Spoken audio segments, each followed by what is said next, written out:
Thank you very much. And like Richard said, my name is Eric Lawyer, and I founded the Firefighters for Not Living Truth after I watched Richard in one of his presentations, and I realized that something more had to be done. And I just want to thank Richard for everything he's doing here, and the Firefighters for Not Living Truth strongly support Richard Gage and all the architects and engineers that have the courage to sign that petition. And I know from personal experience there's about 5 times as many out there that believe what we believe but don't have the courage to sign it. So what I'm hoping today is that people will find the courage after listening to this presentation and seeing everybody here and seeing that we are behind it.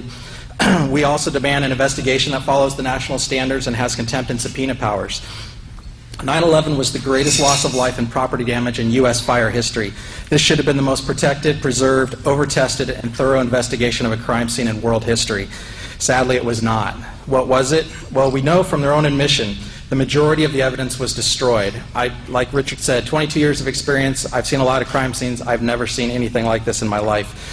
I was out at the site. I saw trucks leaving faster than anywhere I've ever seen, but I accepted it at the time, and for years I accepted it because it was a recovery and rescue operation, and that's normal to have something like that going. Again, we've never seen anything like it, but that was expected. What I didn't know for years, what was going on behind the scenes, was that evidence was being destroyed when it was shipped off.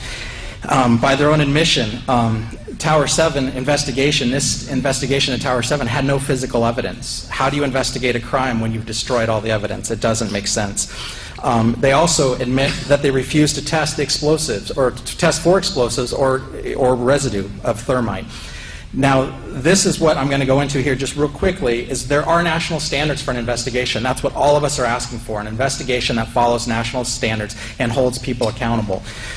This manual right here, just so you can see it, is what we call the Fire Investigation 101. This is the most basic fire investigation manual there. This is for the 2001 edition. This is what should have been referred to, at least. It doesn't have to be followed exactly, but it should have been used as a guideline for the investigation. I'm just going to cover a few of the things that are in here. So NIST violated, and the initial investigators that did not protect the scene violated the most basic of the guidelines. And I'm going to cover 5 of them here. One is the NFPA 9.3.6. It covers spoliation of evidence.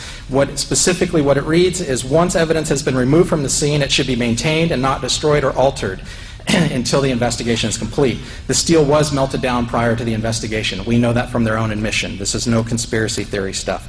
19.2.4, exotic accelerants. If on the scene you find melted steel or concrete, you should consider the use of exotic accelerants. And they specifically say in the manual, thermite mixtures produce exceedingly hot fires that can account for melted steel and concrete.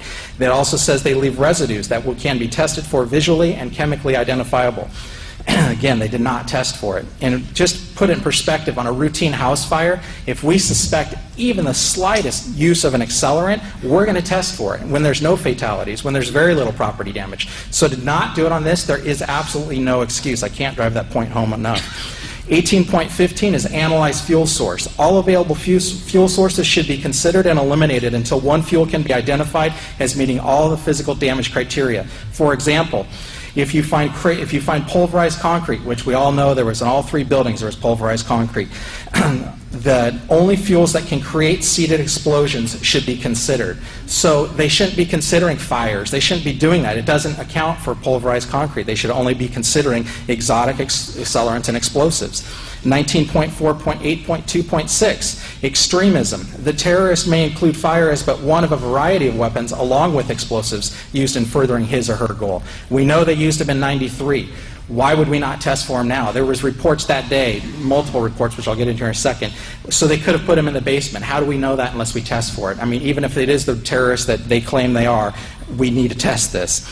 14.3, preservation of the fire scene and physical evidence. We find the following. The cause of a fire explosion is not known until near the end of the investigation. The entire fire scene should be considered physical evidence and should be protected and preserved. It's just over and over. There's so many. You can go to our website, the Firefighters for Not Living Truth. We have many more of these actual chapters that cover what they should have done that they did not do. So now, by their own admission, in all 3 building collapses, NIST refused to physically test, like Dr. Stephen Jones did, for explosives. This is just unbelievable. And here are their excuses, and I quote, "It is unlikely that 100 pounds of thermite or more could have been carried into World Trade Center 7 and placed around columns without being detected, either prior to September 11th or during that day." So again, I've been on a lot of fire scenes, and I've seen a lot of investigations, and why would we not test because something's hard to do? That's the exact reason you need to investigate it. If that was hard to do, we need to find out how they did it.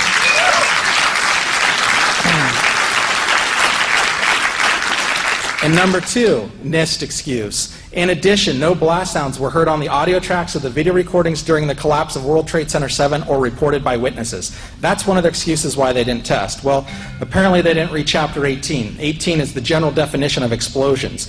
Although an explosion is almost always accompanied by the production of a loud noise, the noise itself is not, in big bold letters, an essential element in the definition of an explosion. The generation and violent escape of gases are the primary criteria of an explosion.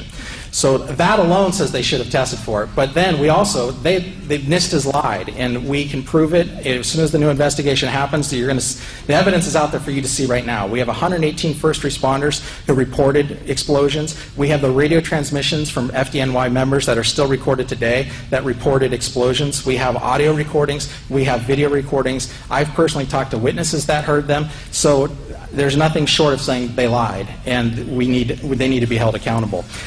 And besides that, like I said, there is no excuse for not testing for explosives. And so at the very least, at the very best, even if you want to believe the official story, this was the most incompetent investigation of all time. And I've talked to a lot of investigators that were there, and I asked them the specific question, why did they refuse to test? They weren't the ones who refused, but NIST did. And they said, all we can say, all they can answer is incompetence, or they tell me to shut up. They cannot give me any reason that follows national standards. So, but the reality, after all the research everybody here and the incredible people we're in the room with today have done, the reality is it was a criminal investigation to cover up the crime. So,